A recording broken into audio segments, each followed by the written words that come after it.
et bienvenue à on va parler de la intersectionnalité et la santé publique, un séminaire de 2 volets à venir pour le CNDS. Et avant de commencer, partie 1, quelques petites notes de accessibilité, s'il vous plaît. L'autre diapo, s'il vous plaît. Si vous voulez avoir les captions en anglais avec sous-titrage, et vous devrez aller montrer les sous-titrages en bas de votre écran. Si vous souhaitez écouter les choses différentes, vous pouvez voir les sous-titres dans une autre manière. Je suis Panama Zumdar. Je suis la fille des immigrants de Indy. Aussi, je suis un spécialiste en traduction sur le centre de CNDS.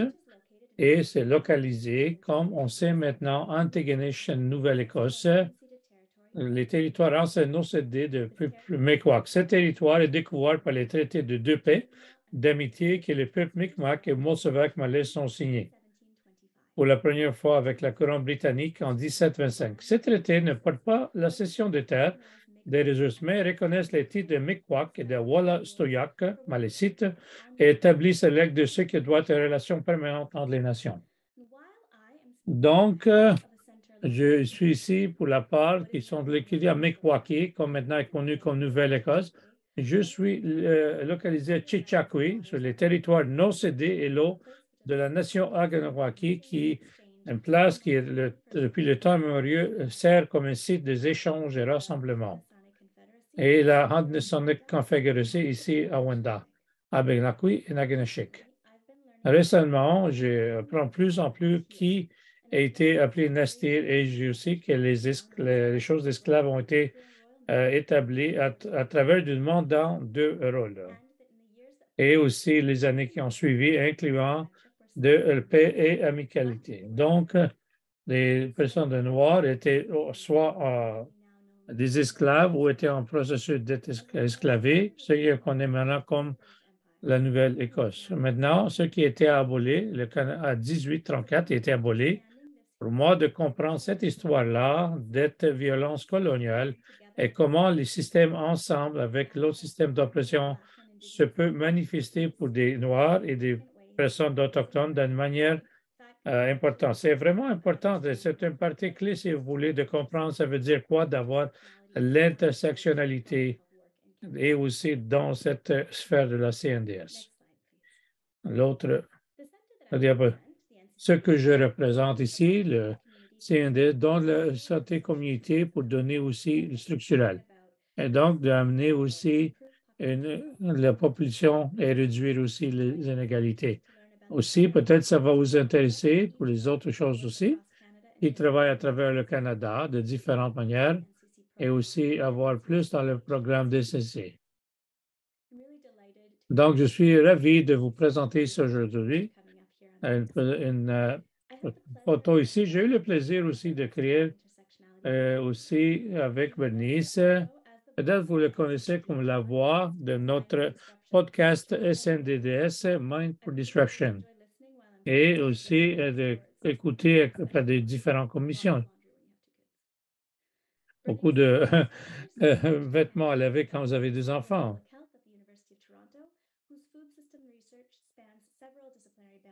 Et ça va à travers de différents domaines, éducation, géographie, éducation. Avant d'avoir commencé son doctorat, post-doctorat, elle était une infirmière de santé. Bonjour, Bernice.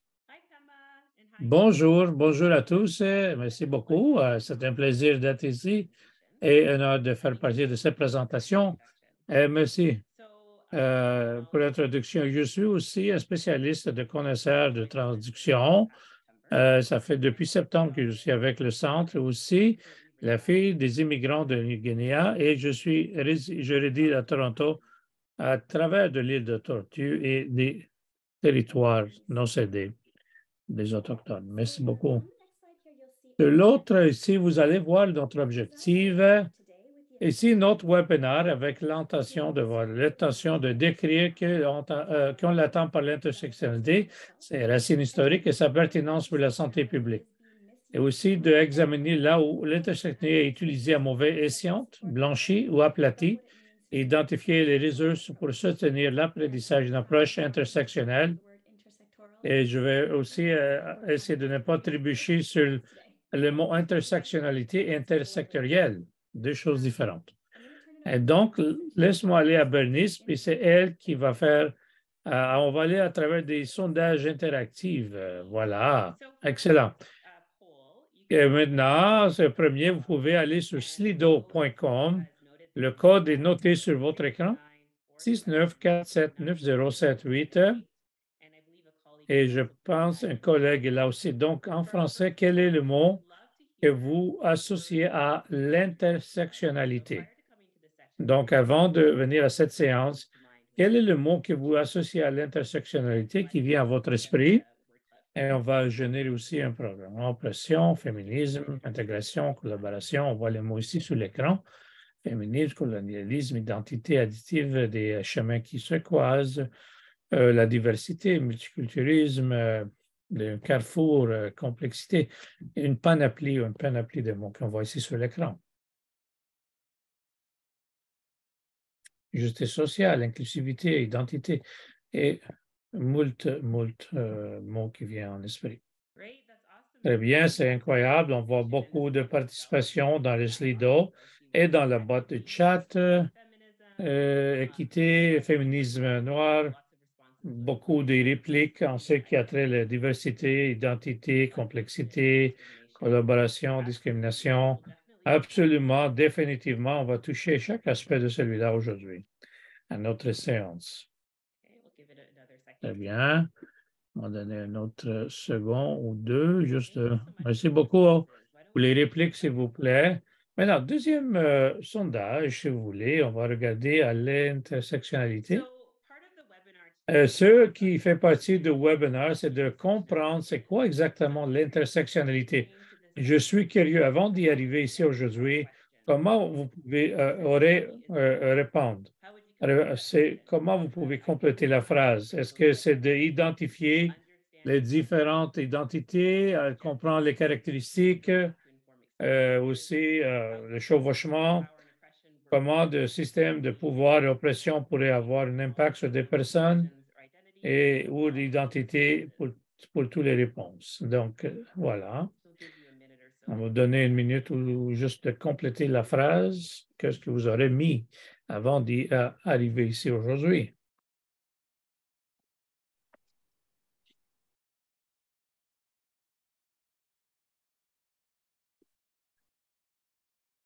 Wonderful. So about Excellent. 70% de tous les répondeurs on a donné tout. On a à peu 15% qui parlent du système de pouvoir, d'oppression, travaillent ensemble, de la compréhension, de comprendre les caractéristiques personnelles, 6%. Ils sont identifiés aussi le côté social. Maintenant, pas mal qui va plonger. C'est quoi exactement l'intersectionnalité? Laisse-nous plonger dans ça. Qu'est-ce qu'est l'intersectionnalité? Merci. J'aime voir cette réponse-là. Excellent de voir où on pense sur ce sujet-là. Qu'est-ce qu'est l'intersectionnalité exactement? Je ne vous donne pas toute la réponse au complet, si vous voulez. Donc, on va rentrer dans ça. Intersectionnalité, concept, cadre, approche, stratégie, analytique et mouvement d'une faveur de la justice sociale qui est embeddé dans les systèmes et qui est enchâssé, si vous voulez, dans les systèmes incrustés, dans les systèmes légaux. L'intersectionnalité est difficile de définir. Ça pourrait être un concept, cadre, approche, stratégie, analytique et au mouvement en faveur de la justice sociale. Considère les façons dont les systèmes de pouvoir et d'oppression, par exemple le racisme, le capéticisme, le classisme, le sexisme et le hétéronormativisme sont imbriqués les uns des autres, s'interrogent la manière dont les systèmes multiples influencent la santé et le bien-être des personnes différentes entières. Et ça fait appel à l'action aussi très important, s'attaquer aux multiples causes profondes de l'inquiétude. Et à côté, on n'a pas le temps de vraiment aller éplucher les choses ou aller à la profondeur. Si vous êtes familier à côté, vous pouvez aller au Centre de collaboration nationale des déterminants de la santé, le CCNDS, Et aussi, je vous encourage d'écouter les derniers 2 enregistrements sous le Centre de collaboration sur le racisme anti-noir. Ils sont disponibles sur le site Web. Merci. L'autre diapositive va vous donner les métaphores de l'intersectionnalité. On va jouer une petite vidéo ici et Kimberly Sharing qui relate à un carrefour d'intersection. Il y en a beaucoup, différentes métaphores qui pourraient résonner. Nous, comme des personnes, et peut-être vous l'avez écouté déjà, d'intersectionnalité, soyez libre de le partager dans la boîte de clavardage et je vais le mentionner aussi. Merci beaucoup.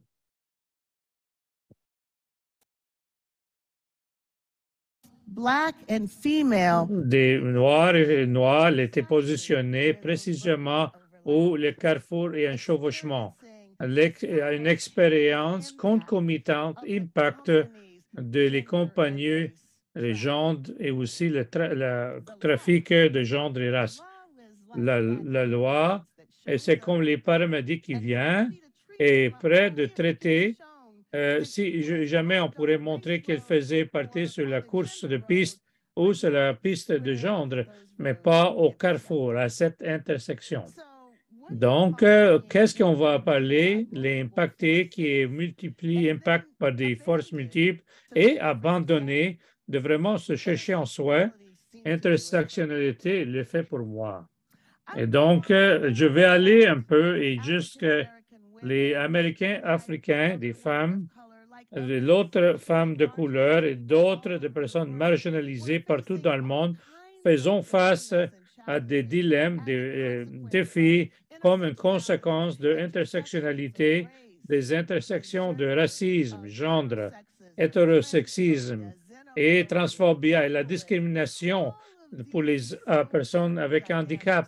Tout ça, les dynamismes qui viennent ensemble pour créer des défis qui sont des fois vraiment uniques. Et il faut parer avec ça, elle dit. Merci beaucoup pour ça. Merci pour avoir joué ça aussi, de donner aussi Diane qui fait les diapositives excellents. On voit maintenant si vous voulez voir cette vidéo tout au complet pour l'écouter, il y a des sous-titres pour le avoir un peu plus tard et c'est vraiment disponible. Maintenant, on a une schématique ici de représentation des relations entre les tenants des relations. Je vais les noter ici. Et je pense que les métaphores pourraient nous aider à imaginer c'est quoi exactement l'intersectionnalité. Il y a une métaphore aussi que Kimberly parle aussi dans ses premières écritures. Et c'est un sous-sol. Un sous-sol qui est vraiment bondé, pas mal bondé, que tout le monde est à côté de l'autre sur leur épaule. Ils donnent toutes les expériences pour des avantages systématiques à cause de leur sexe, préférence de sexe, âge, mobilité. Et sur le plancher en haut de cette sous-sol, ceux qui n'ont pas eu cet désavantage systématique. Donc, il y avait un petit, à cause de leur position, elle explique un petit éclore. La capacité de se pousser en haut de cet premier étage était près de vraiment aller en haut. Et et après ça, il peut arriver au premier étage en se pressant, en appuyant d'aller en haut. Et plus récemment, il y a 2 auteurs qui a fait une nouvelle métaphore. C'est les Baffles qu'on appelle. Ici, on parle des baskets, le panier des pommes qu'elle appelle, la texture, la couleur, la grandeur. Et je pourrais aller et demander à mon collègue d'aller de partager certains liens avec vous pour avoir une lecture plus approfondie. Et encore, si quelqu'un ou l'autre raisonne plus qu'un autre, si vous avez quelque chose à partager, par exemple, vous pouvez le faire. Et soyez libre de le faire aussi et engagez avec nous par le truchement d'un courriel, par email. Merci beaucoup pour l'intersectionnalité en général, comme on va en avant avec ce travail, et on veut partager ça avec vous. Cette schématique ici nous montre aussi comme une lentille, si vous voulez, pour comprendre et à la fin adresser cette inégalité structurelle au Canada. Donc, utiliser cette intersectionnalité pour comprendre l'inégalité structurelle et l'adresser. Et donc, dans cette manière-là, c'est clair que l'intersectionnalité vraiment s'incruste avec les intentions de santé publique pour adresser là et prendre cette approche. Les différences de santé sont systémiques, quelque chose qu'on ne pourrait pas éviter, sont inégales. Et aussi, pour les métaphores ici qu'on voit ici, les deux, l'intersectionnalité à travers des systèmes qui croisent et des carrefours, et aussi le système de sous-sol. Mais ils ont tous ces limitations, mais on va ajouter avec cette schématique la complexité, c'est des structures multiples qui vont vraiment faire le dessin et faire le dessin de notre, former notre expérience, si vous voulez. L'autre diapositive, s'il vous plaît. Ici, on a les idées maîtresses, la preuve qui nous montre à l'intérieur de cette lentille, on a vraiment attiré sur l'interactivité comme et avoir des idées maîtresses, intersection soutien, que la vie est complexe et multidimensionnelle. L'identité n'est pas statique, mais dynamique en fonction du contexte. Les systèmes de pouvoir, d'oppression sont interconnectés et se renforcent mutuellement, co-constitutifs. Et les personnes peuvent être à la fois privilégiées et désavantagées par les autres d'une manière systémique. Et c'est un ou l'autre, pas l'autre en même temps. Donc, pour l'autre système, on parle des idées maîtresses. De utiliser un exemple personnel, je n'ai pas eu une expérience de racisme, sexisme, privilège d'éducation et classe de privilège et travail, la différence qui n'est pas interaction entre eux, plutôt comme employé, éduqué, femme canadienne, j'ai expérimenté le sexisme, racisé et aussi le racisme de la gendre. Et on a une autre diapositive qui va apparaître, qui va parler des idées, si vous voulez. Ça veut dire quoi? Une approche d'intersectionnalité. Et une approche, on va rentrer dans tout ça en ce qui approche intersectionnalité un peu plus dans notre deuxième webinaire qui va prendre lieu le 3 mai. Mais vous pouvez s'inscrire pour celui-là le 3 mai, s'il vous plaît. Mais juste en bref ici, une approche intersectionnelle, le fait qu'il y a une priorité à la justice sociale, mais aussi la perturbe le système d'oppression qui va créer les inégalités. Laisse-moi ajouter une approche intersectionnelle, ça veut dire de s'adresser, s'engager auprès des personnes qui subissent une oppression systémique, sont issues des communautés marginalisées de manière intersectionnelle. On reconnaît l'intergénialité, par l'exemple, les communautés, les expériences et des besoins différents. L'autre diapositive, on parle ici. Des fois, même que ça pourrait être utile de connaître c'est quoi l'intersectionnalité, je trouve que ça pourrait être utile de dire ce que ce n'est pas. L'intersectionnalité n'est pas, et peut-être une volet de surprise pour vous, parce que le terme n'est vraiment pas utilisé comme il faut souvent. Et donc, rien d'avoir hâte, mais juste d'être plus conscient du fait que de notre intersectionnalité n'est pas à la pauvreté d'Écossais, en Écosse, oui. Intersectionnalité n'est pas un synonyme de diversité. Éviter personnes intersectionnelles, groupes intersectionnels, l'intersectionnalité des choses. Et il faut éviter ça. Ça, c'est le rapport qui nous donne ça d'égalité en Écosse. C'est inutile pour comprendre l'identité additive. Ça, c'est une autre chose à éviter. Et donc, de le mettre sous la cadre comme une approche. Et si vous allez utiliser, ça veut dire quoi l'intersectionnalité?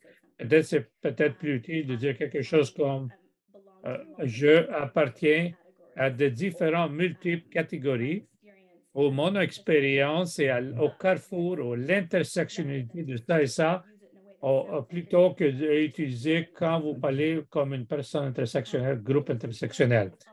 L'intersectionnalité n'est pas inutile pour comprendre l'identité et c'est vraiment important aussi d'utiliser ça comme inutile pour le comprendre. À éviter les termes et les phrases.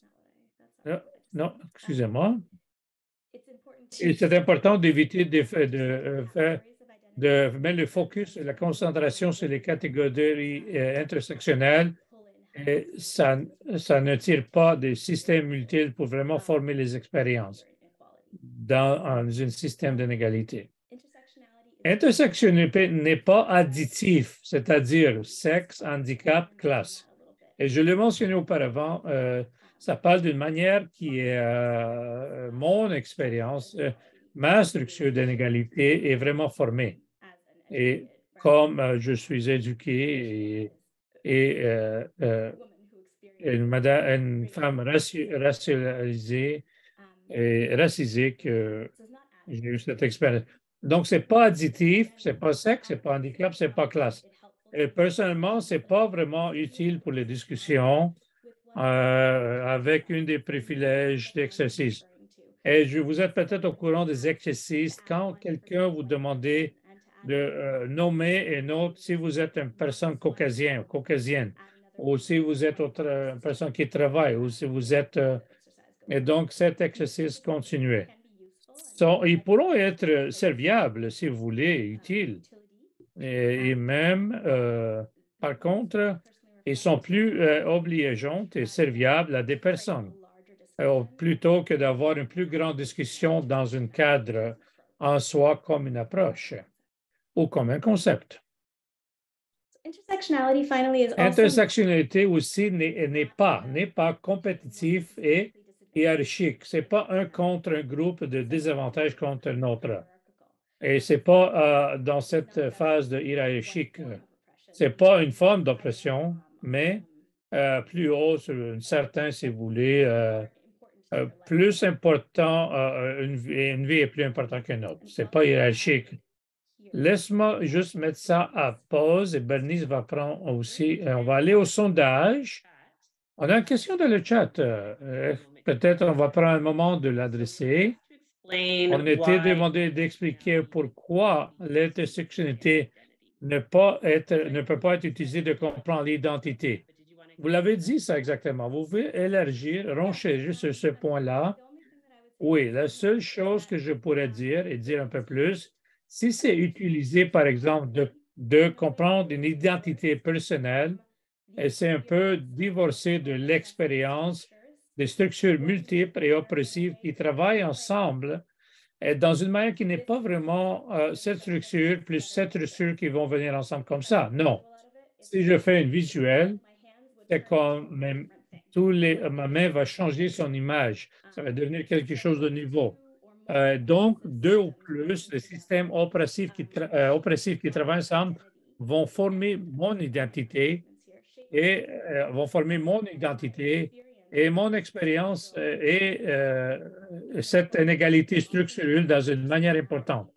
Souvent, l'intersectionnalité est utilisée seulement de discuter l'identité. J'appartiens à ces différentes catégories. Et donc, ça, ce n'est pas l'intersectionnalité en soi. Ce n'est pas comme ça.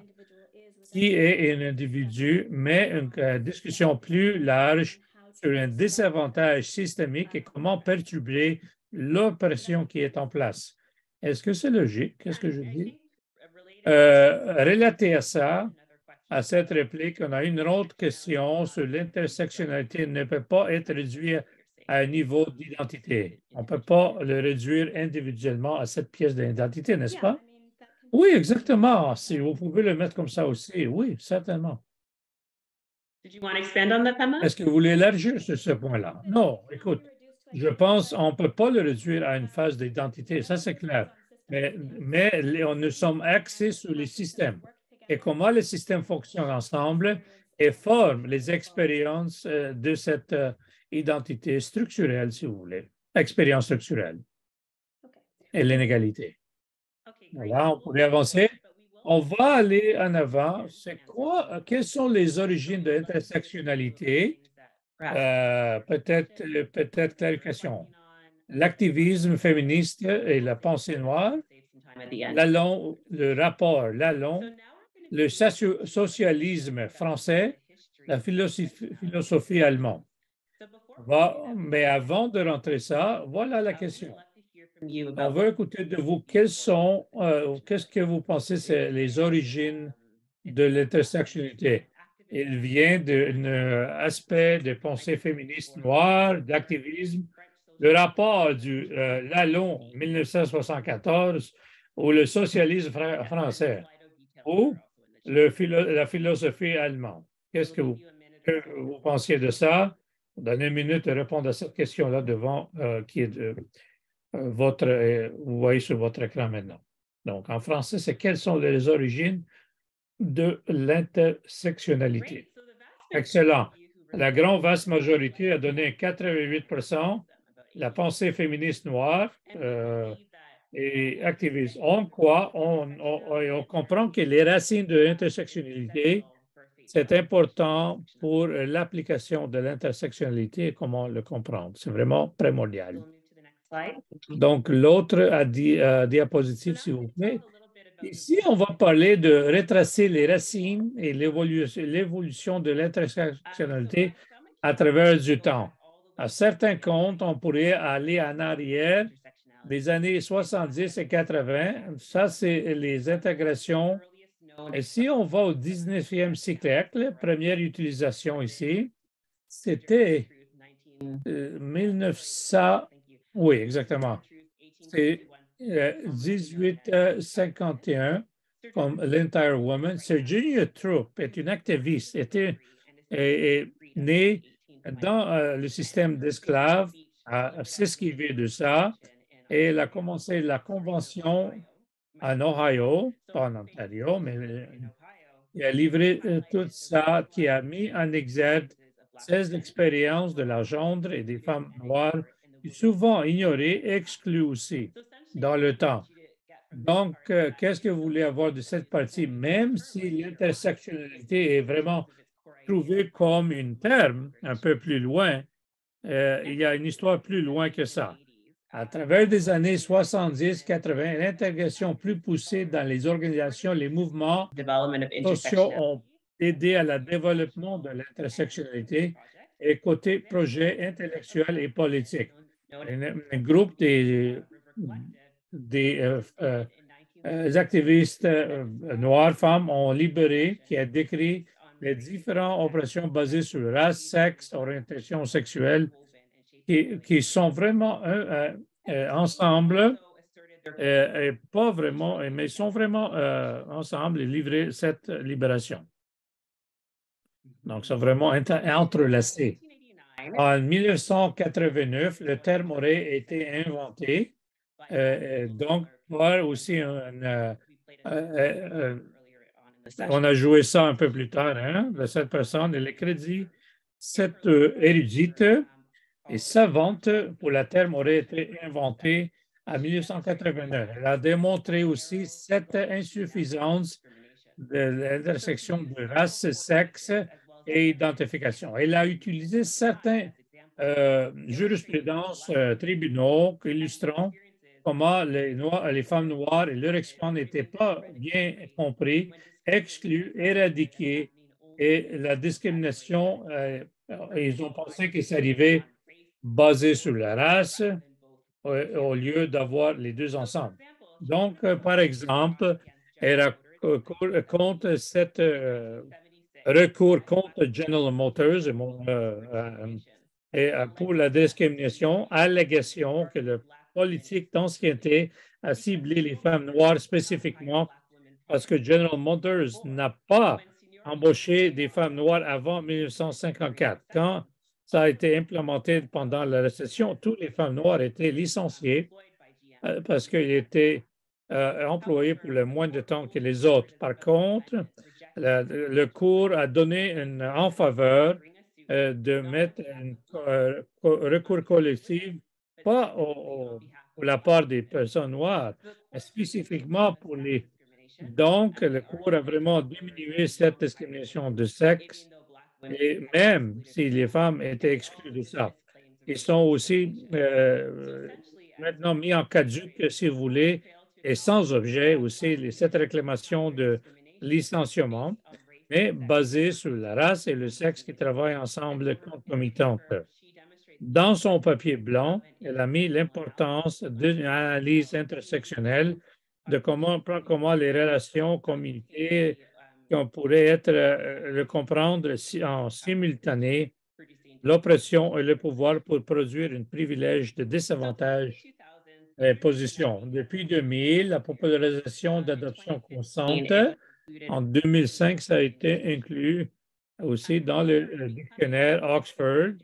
Les plus populaires, si vous voulez, qui est allé au-delà, est souvent vraiment utilisé avec des armes. Et juste pour un exemple, ça a été militarisé, dit la madame. Donc, un exemple des nouvelles, des manchettes qui montrent que l'intersectionnalité est un grand problème. L'intersectionnalité, ça pousse. Est-ce que c'est vrai, ça? L'intersectionnalité pousse cette collège réel. Et aussi, intersectionnalité, ça veut dire aussi plus des droits de minorité que vous avez, plus que vous êtes privilégié. L'autre diapo, s'il vous plaît. Ici, on voit d'autres manchettes, si vous voulez. C'est quoi l'intersectionnalité? Comment on utilise ça positivement et négativement? Québec, par exemple. Puis, on a un autre. Juste prenez un second de voir ici. Pour le Québec, Yara El Saouidi indique une autre arme contre le Québec. C'est absurde, il dit. Donc, on pourrait aller à l'autre. Utilisation et mauvaise utilisation de intersectionnalité. Voilà, reste avec moi. Puisque l'intersectionnalité est un racine de la politique de résistance radicale, en particulier de la théorisation et la pratique des féministes noires, de la race critique et des femmes de couleur, ces origines et ces histoires sont pertinentes plutôt qu'immatérielles. Sur la façon dont l'intersectionnalité en tant que disposition a été mal, lui résister et mal utilisée, que ce soit ouvertement ou par inadvertance.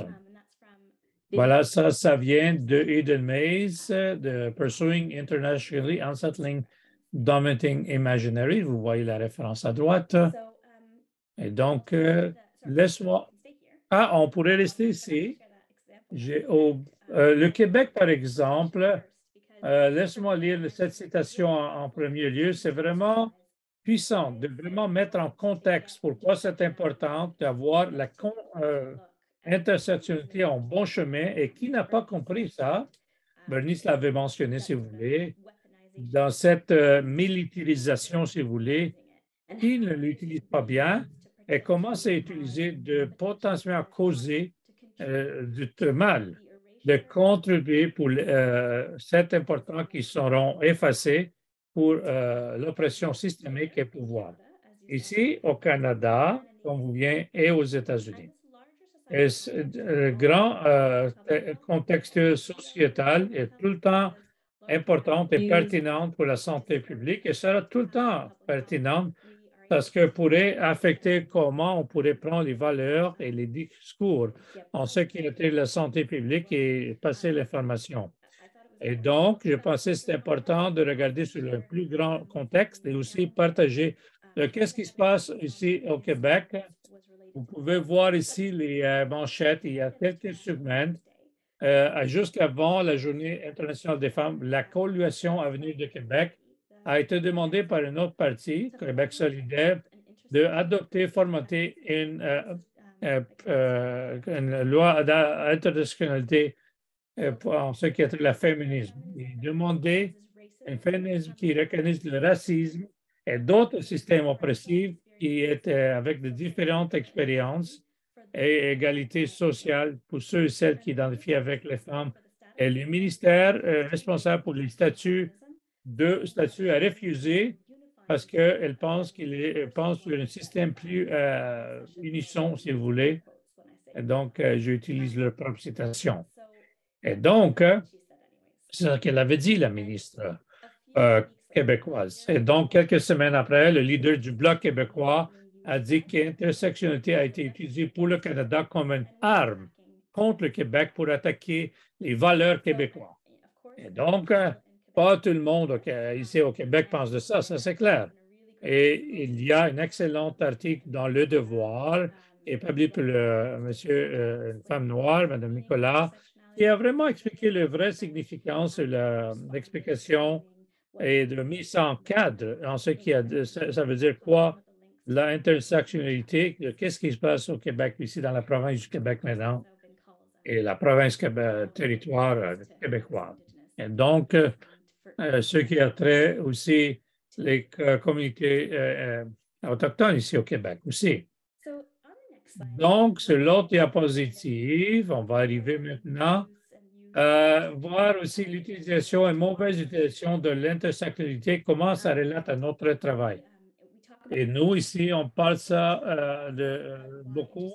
Pourquoi l'intersectionnalité est bon pour la santé publique, les déterminants de la santé, les valeurs d'équité, solidarité, justice sociale, de reconnaître et embrasser cette intersectionnalité. Pour vraiment appliquer en bonne foi l'intersectionnalité et d'éradiquer les inégalités, le système de santé devrait mieux comprendre l'intersectionnalité et faire un effort particulier. Donc, on parle d'une intersectionnalité blanchie, négation de la pertinence de racisme, mais c'est une manière d'invoquer, de néguer, si vous voulez, que cette racisme systémique est pertinente. Et aussi, même si ce n'est pas dit explicitement à l'ouverte, l'intersectionnalité blanchie nous dit une négation de la pertinence ne fait pas le lien entre la race et le système plus large de pouvoir d'oppression. Donc, l'accent n'est pas mis sur la justice sociale et le pouvoir. L'approche là, parce que ça connecte aussi les données démographiques, sexe, revenus, orientation sexuelle pour être blanchi, parce que ça ne prend pas les datés comme à son prima facie et aussi les expériences racisées d'autres groupes oppressés. Et donc, l'interactionnalité aplatie, ça manque quoi? Ça manque l'accent qui n'est pas mis pour la justice, ce soit le pouvoir. Donc, restez syntonisés aux lettres de la CCNDS. Par exemple, une approche pourrait examiner les données aussi pour montrer les facteurs et peut-être former une campagne de vaccination dans les communautés noires. Par contre, si cette campagne ne prend explicitement en compte aussi des barrières qui sont vraiment racinées, aussi la suprématie blanche sur le système, qui sont vraiment maintenues dans ce système et comment les autres systèmes de pouvoir ont une interaction pour avoir une construction et confiance dans ce système. Donc, cette approche pourrait être aplatie. Et si vous voulez penser un peu plus approfondi, appliquer les choses, voilà les réunions ici, des lectures, excusez-moi, qui sont disponibles, qui a écrit de ça en 2014, et Mivene, déjà mentionné, les deux auteurs sont là sur la liste d'intersectionnalité. Et on va partager ça dans la boîte de clavardage. Aussi de lecture de Ashlyn Christopherson, qui aussi fait des citations aussi en ce comment l'intersectionnalité blanchie est mal utilisée, mauvaise utilisation, c'est-à-dire. Maintenant, à Bernice pour la prochaine Slido et sondage, question de sondage. Voici, excellent. On a un autre sondage, question de sondage pour vous. On va le mettre sur l'écran, s'il vous plaît. Voilà. Quel est le défi le plus important que vous rencontrez dans l'application de l'intersectionnalité? Donc, on va parler de l'application. Comme Pamela a mentionné, l'autre va mettre la concentration à 100% sur l'application et ce que nous avons parlé un peu. On voudrait savoir quel est le défi le plus important que vous rencontrez dans l'application de l'intersectionnalité. Une insuffisance de connaissances. Peut-être vous êtes capable de ne pas être capable d'identifier les opportunités ou travailler dans les silos ou autres en termes de priorité. Peut-être nature de travail dans une manière de silo ou quelque chose d'autre. Qu'est-ce que vous pensez vous pensez que c'est le défi le plus important pour rencontrer dans l'application de l'intersectionnalité? un des 1, 2, 3, 4, 5. Oh, yes, that's a great addition. So if you Excellente. Et si vous allez sélectionner autre, provide the other, soyez libre de donner c'est quoi exactement le plus grand défi si vous allez choisir autre quantitative, méthodologie, réconciliation, voilà, une défiance de connaissance. D'autres réponses ici? Une insuffisance d'organisation, résistance de changement pour les systèmes qui sont déjà en place. Resistance to change, yes. Résistant, oui, on a vu beaucoup de ça c'est clair. Oui, très bien. De ne pas voir un bon questionnaire démographique qui adresse cette question-là, en effet. Mhm. Très Yes, bien. certainly. So there's a Oui, certainement. Un commentaire ici de choisir plus qu'une option parce que peut-être ils travaillent tous ensemble. Donc, on n'a pas cette option-là d'avoir de choisir plus qu'une option. Moins d'une insuffisance de compréhension. Ça veut dire quoi le succès exactement? Très bien, on voit ça dans le plan. Oui, une gamme des défis que les personnes font faire, des expériences, peut-être des stratégies, des utiles pour naviguer les défis. Maintenant, pour nous, c'est vraiment utile de connaître les choses que vous êtes en train de naviguer dans votre milieu de travail ou vie quotidienne. Merci pour votre réplique et réponse à cette question ici. Great. So why don't we move on to the Excellent. On va aller maintenant sur ce qu'on appelle le centre. Ici, on voit les rapports, évaluation, participation et le développement politique, modification d'intervention. En termes d'appliquer ça, on comprend un peu c'est quoi exactement le racine, ça veut dire quoi en termes d'une application d'intersectionnalité, c'est quoi que c'est quoi que ce n'est pas, comment on va l'appliquer. Dans le document, on va appeler, qu'on vient de parler pour l'intersectionnalité, on vous fournit un cadre et il y a 4 sondages en sécurité et l'équité de santé. Laisse-moi mettre mon attention au centre. Le praxis critique, une combinaison de théorie et action avec réflexion. On va aller maintenant de l'autre diapo. Et l'autre diapo nous mettre l'application de l'intersectionnalité. Et on croit que c'est vraiment essentiel d'appliquer l'intersectionnalité. Quand on parle de praxis critiques, on regarde les manières comment les criteria et l'action devraient être intrinsèquement avoir une corrélation, c'est-à-dire d'avoir les inéquités. Cette pratique-là, critique qu'on appelle, en théorie et les actions qui sont tous une pratique, on voit ici à gauche de cette figure, ça devrait être informé de notre action et vice-versa. C'est-à-dire que notre théorie va développer en dialogue. Donc, comme nous sommes engagés dans les actions pour vraiment perturber les inégalités de santé, on travaille aussi un peu plus de l'approfondi, mais il se passe en même temps concomitante.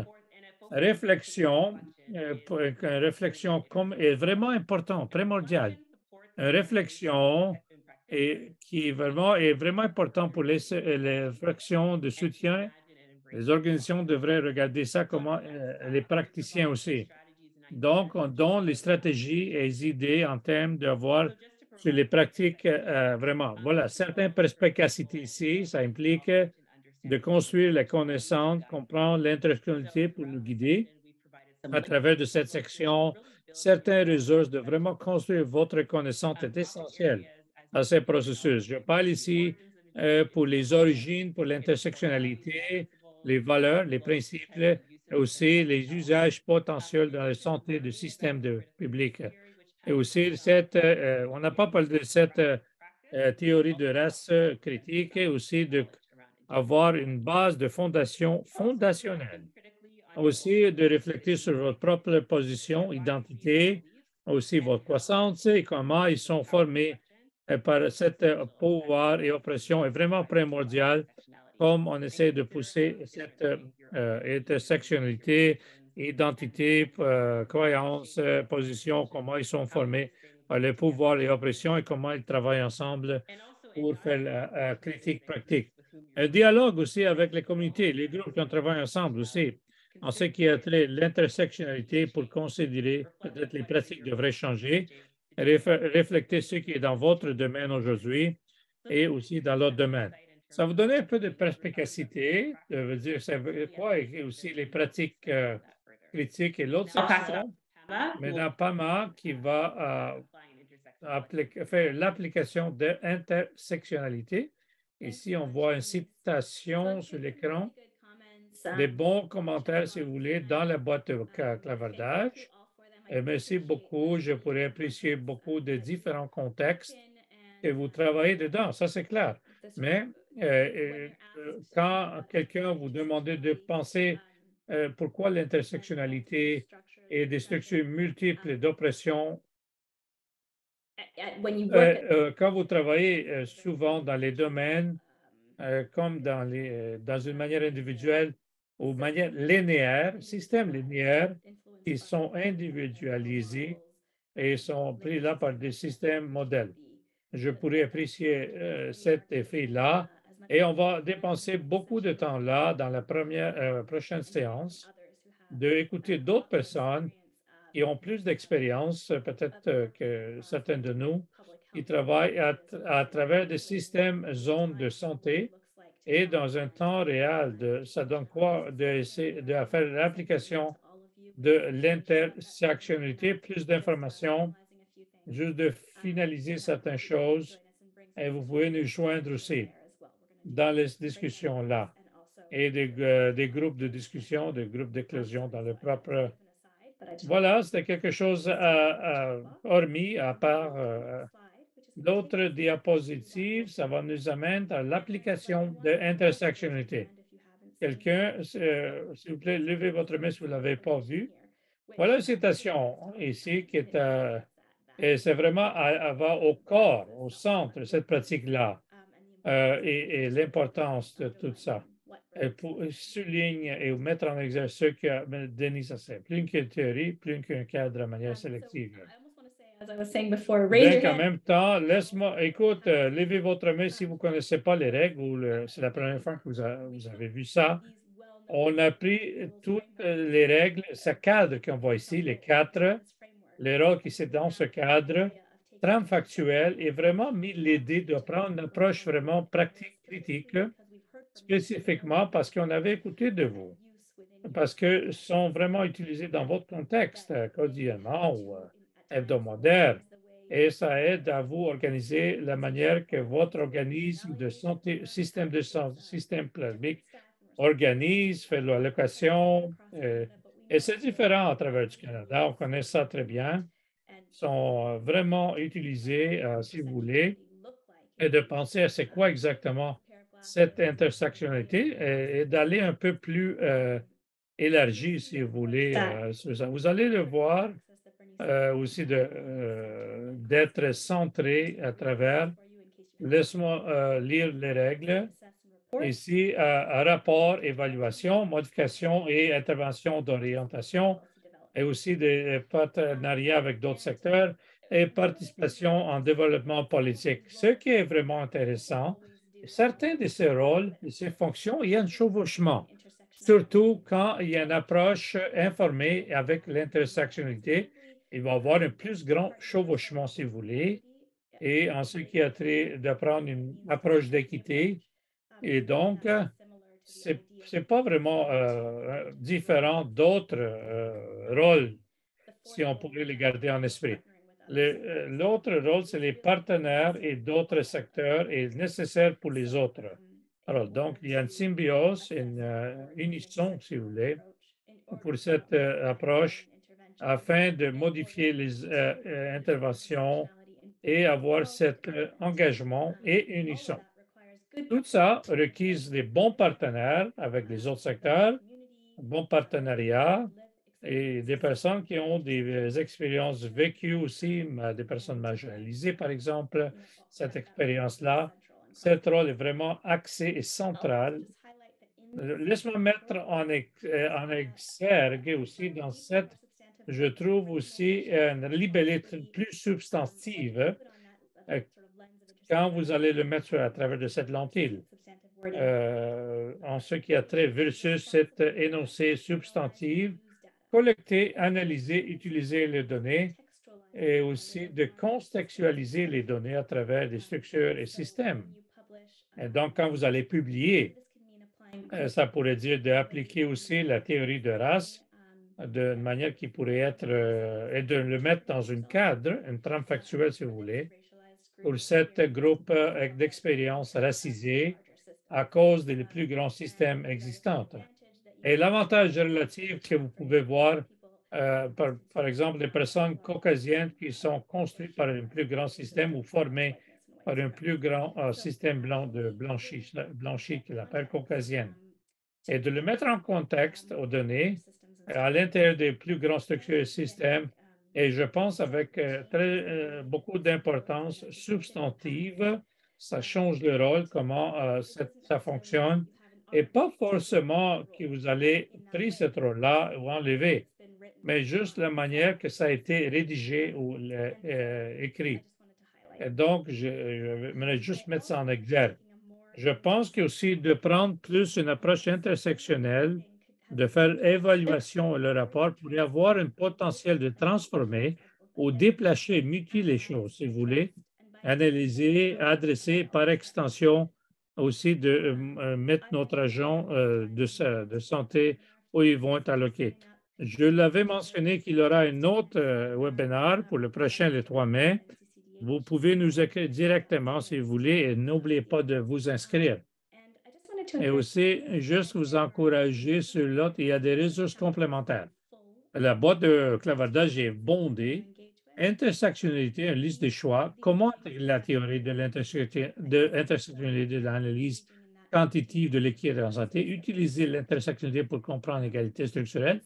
Intersectionnalité de la pratique de recherche de Dr. Ashley Christopherson. Avec ça, le dernier volet, question de réflexion. Quels sont les domaines de résistance potentielle liés à l'application de l'intersectionnalité? Quelles sont les possibilités d'approfondir votre compréhension et l'application de l'intersectionnalité au sein de votre équipe? Comment vous, votre organisation, avez-vous pu aplatir ou blanchir l'intersectionnalité de le passé?